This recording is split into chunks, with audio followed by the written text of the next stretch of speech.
leaving for London. It was childish to be so scared, she knew that, but knowing didn't ease the pain. When Natalie had first told them that she wanted to graduate early and spend her last quarter in London, Annie had been proud of her daughter's independence. It was the sort of thing that seniors at the expensive prep school often did, and precisely the sophisticated sort of adventure Annie had wanted for her daughter. Annie herself would never have had the courage for so bold a move, not at 17, not even now at 39. Travel had always intimidated her. Although she loved seeing new places and meeting new people, she always felt an underlying discomfort when she left home. She knew this weakness was a remnant of her youth, a normal byproduct of the tragedy that had tainted her childhood, but understanding her fear didn't alleviate it. On every family vacation, Annie had suffered from nightmares, dark, twisted visions in which she was alone in a foreign land without money or direction.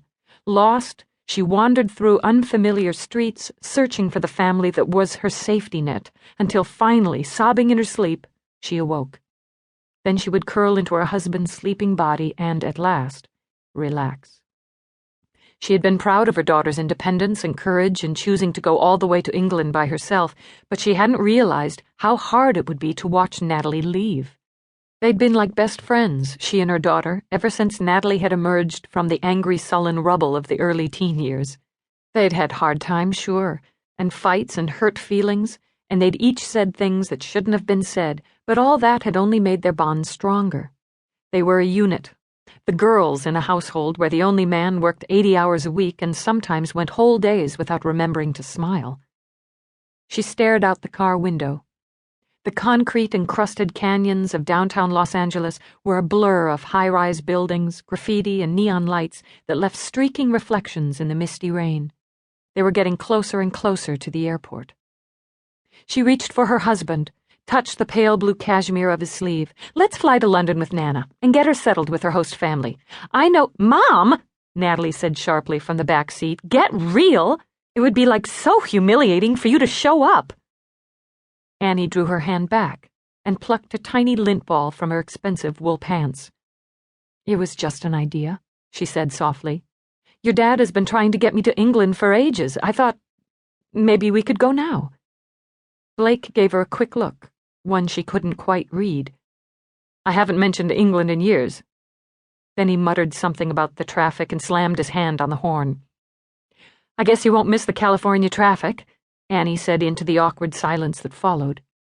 In the back seat, Natalie laughed. "No way. Sally Pritchard, you remember her, Mom. She went to London last year. Anyway, Sally said it was way cool, not like California where you need a car to go everywhere. In London, all you do is get on the underground." She poked her blonde head into the opening between the two front seats. "Did you take the underground when you were in London last year, Dad?" Blake slammed on the horn again. With an irritated sigh, he flicked on his turn signal and jerked the car into the fast lane. "Huh? What was that?" Natalie sighed. "Nothing." Annie squeezed Blake's shoulder in a gentle reminder. These were precious moments, the last they'd see their daughter for months, and as usual, he was missing them. She started to say something to fill the silence, something to keep from thinking about the loneliness of a house without Natalie. But then she saw the sign, LAX, and she couldn't say anything at all. Blake pulled onto the exit ramp and drove into the dark silence of the underground parking lot, killing the engine. For a long moment, they all sat there. Annie waited for him to say something fatherly and important, something to mark the occasion. He was so good with words. But he merely opened his door. As always, Annie followed his lead. She got out of the car and stood beside her door, twirling her sunglasses in her cold, cold fingers.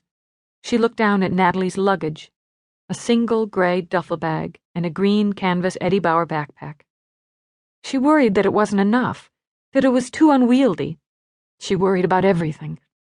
Her daughter looked so young suddenly, her tall, thin body swamped by a baggy denim dress that stopped an inch above her scuffed black combat boots. 2 metal clips held her long silver blonde hair away from her pale face. 3 silver earrings formed a curved ladder up her left ear.